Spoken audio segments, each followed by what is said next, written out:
Hi. ഭാഷ develop ചെയ്യാൻ ആഗ്രഹിക്കുന്ന തുടക്കക്കാർക്ക് കിട്ടുന്ന ഒരു ബ്യൂട്ടിഫുൾ ഗൈഡൻസ് ആണ്. കുറച്ച് വേർഡ്സ് മതി ഭാഷ സംസാരിക്കാം. തുടക്കത്തിൽ അതൊരു വണ്ടർഫുൾ പോയിന്റ് തന്നെയാണ് കേട്ടോ. നമ്മളിങ്ങനെ ഭാഷ തുടങ്ങിക്കഴിഞ്ഞ് നമുക്ക് തോന്നുകയാണ് ഇറ്റ്സ് എനഫ് എന്ന് തോന്നിക്കഴിഞ്ഞാൽ നമ്മുടെ ഒരു വലിയ സാധ്യത, പ്രത്യേകിച്ച് പ്രൊഫഷണലും കരിയറിലൊക്കെ ഉള്ള ഒരു സാധ്യത അവിടെ സ്റ്റോപ്പ് ആവുന്നുണ്ട്. നമുക്കൊന്ന് ഇവാലുവേറ്റ് ചെയ്ത് നോക്കാം. ഇംഗ്ലീഷിൽ ഒരു സ്കിൽ എന്ന് പറയുന്ന ടേമാണ് കമാൻഡ് ഓഫ് ഇംഗ്ലീഷ്. ഭാഷയെ നന്നായിട്ട് ഇഷ്ടപ്പെടുന്ന അല്ലെങ്കിൽ അതിനുവേണ്ടി ശ്രമിക്കുന്ന ആൾക്കാർ ഗ്രാജുവലി അറ്റൈൻ ചെയ്യുന്ന ഒരു പൊസിഷനായിട്ട് വേണമെങ്കിൽ എന്ത് ചെയ്യാം, നമുക്കതിനെ വിലയിരുത്താൻ പറ്റും. എന്നാൽ ഞാൻ നേരത്തെ പറഞ്ഞതുപോലെ കുറച്ച് വേർഡ്സ് ഉള്ള ആൾക്കാർ, അപ്പോൾ അതിന് എണ്ണം ഇങ്ങനെ കൊടുക്കാം. ഒരു 800 മുതൽ 1000 വരെയൊക്കെ വേർഡ്സ് യൂസ് ചെയ്യുന്ന ആൾക്കാർക്ക് ബേസിക് കമ്മ്യൂണിക്കേഷൻ ലെവൽ ഉണ്ടെന്ന് പറയാം.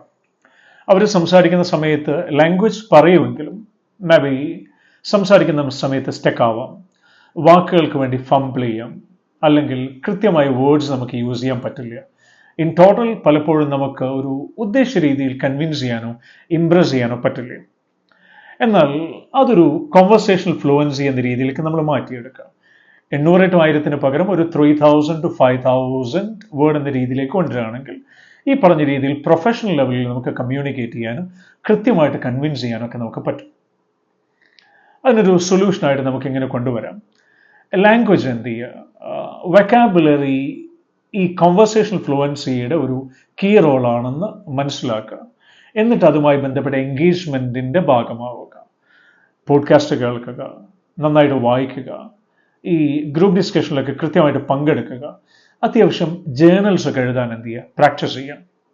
1921 ഒരു ഫിലോസഫറുടെ ഒരു ബ്യൂട്ടിഫുൾ കമൻറ്റ് ഉണ്ട്. The limits of my language means the limits of my world. ശരിക്കും അതിൻ്റെ സൊല്യൂഷൻ എന്ന് പറയുന്നത് നല്ല വെക്കാബുലറിയും അതിലൂടെയുള്ള കമാൻഡ് ഓഫ് ഇംഗ്ലീഷുമാണ്. Let people face this world with confidence. ആ ഒരു സ്റ്റേറ്റ്മെൻറ്റ് പറഞ്ഞ് നമുക്കിത് അവസാനിപ്പിക്കാം. Thank U.